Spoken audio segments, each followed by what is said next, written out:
დღევანდელი სასამართლო პროცესზე კიდევ ერთხელ ბრალდების მხარების მიერ გამოკლებული მტკიცებულებებით რაც მოხდა შემთხვევის ადგილთან დათვალიერებასთან დაკავშირებით დადასტურდა, რომ ლევან ჯანგველაძე ფრთხილობდა, ის იყო შეიარაღებული და მას თან ჰქონდა იარაღი, რომელიც როგორც ამ საქმეში ერთ-ერთი ძირითადი მოწმე ჰქონდა სპეციალურად შეკერილ კაბურაში ედო. დღევანდელი მოწმეები ძირითადად იყო ხალხი, ექსპერტები და პოლიციელები შემთხვევის ადგილი დაათვალიერა. კითხვები გამოიწვია მაგალითად იმ ფაქტმა ჩემში, რომ შემთხვევის ადგილზე მყოფი ავტომანქანა, რომელიც ერთ-ერთი მნიშვნელოვანი ნივთიერებითი მტკიცებულება, რომელიც დაილურქა, კიდე არც კი ცდილა და არც არის ოქში ასახული და ვერც ამაზე გამწეს პასუხი, რატო არ მოხდა ავტომანქანის დათვალიერება.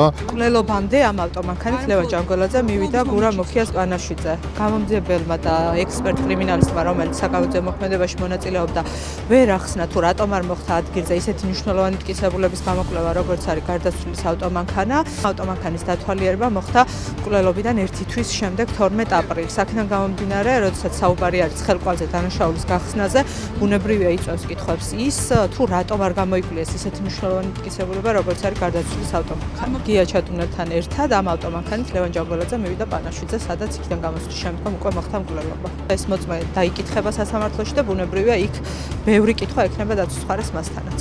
გამომძიებელი, რომელმაც დაათვალიერა მიქაძეების და მათ შორის დავით მიქაძის გადარიცხვები, საბანკო ანგარიშები, რომელსაც დადასტურებულია, რომ მას ჩარიცხვები აქვს გელაუძლაურთან. დაცვის მხარეს შეეცადა ამის ინტერპრეტირებას, რომ თითქოს გიორგი ჯოხაძეს 2011 წლიდან მოყოლებული არა აქვს ანგარიში და გიორგი ჯოხაძის სასარგებლოდ გადაურიცხა გელაუძლაურს, ამას ყველაფერს ჩვენ დასკვნით სიტყვაში შევაფასებთ. ნახეთ რაშია ტენდენციურობა ბრალდების მხარის, სწორედ ამაშია, რომ როდესაც ნახეს მხოლოდ გელაუძლაურთან ჩარიცხვები, არ შეაფასეს სხვა გარემოებები, რომ ეს იყო დადგენილი პრაქტიკა დაცვის წევრებისთვის ჩაერიცხათ ხელფასის სახით ანგარიშებზე.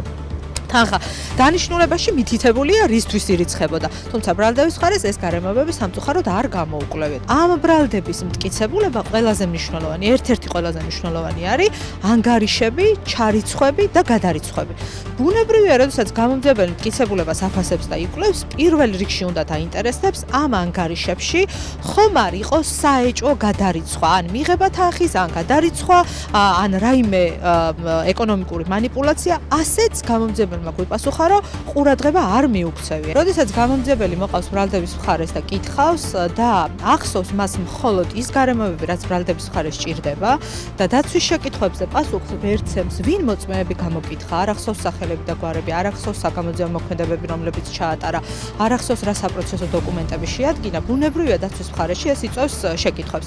ნამდვილად არ ახსოვს მას ეს გარემოებები თუ უბრალოდ ფიქრობს, რომ არ უნდა თქვას ეს სასამართლოს ხდომაზე. ეს აჩენს ეჭვს, რომ გამომძიებელი მიმდინარეობს ტენდენციურად, მხოლოდ გამამტყუნებელი მტკიცებულებების მოპოვების მიზნით და დაცვის მხარის ფუნქცია სწორედ ეს არის, რომ დავანახოთ სასამართლოს, რომ მტკიცებულებები რაც არის მოპოვებული, არ არის მხოლოდ ამ საქმეში და ამ საქმეში არის გარემოებები, რომელიც გამამართლებელი გარემოებებია. გვაქვს იმის შესაძლებლობა, რომ კითხვები დავსვათ და ბუნებრივია ამ შესაძლებლობას ბოლომდე გამოვიყენებთ, იმიტომ რომ ბრალდების მხარეს ტენდენციურად არ მიეცემა შესაძლებლობა თავისი პოზიცია წარმოაჩინოს.